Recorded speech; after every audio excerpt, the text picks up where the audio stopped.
வங்கிக் கடன் பெற்றுத் தருவதிலும் சட்டவிரோத பண பரிமாற்ற நடவடிக்கையிலும் ஈடுபட்டதாக நம்பப்படும் அதிகாரிகளை நாட்டின் பிரபல வங்கி ஒன்று வேலை நீக்கம் செய்திருப்பதை ஊழல் தடுப்பு ஆணையம் SPRM வரவேற்றுள்ளது.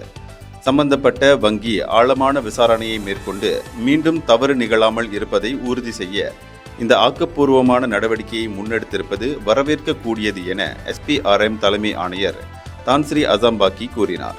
ஆப்ஸ்காய் நடவடிக்கை மூலம் SPRM அம்பலப்படுத்திய நிதி ஆலோசனை நிறுவனங்களில் மோசடி நடவடிக்கையில் ஈடுபட்டதாக சந்தேகிக்கப்படும் 7 வங்கி ஊழியர்களை சம்பந்தப்பட்ட வங்கி கடந்த வாரம் வேலை நீக்கம் செய்துள்ளதாக நம்பப்படுகிறது.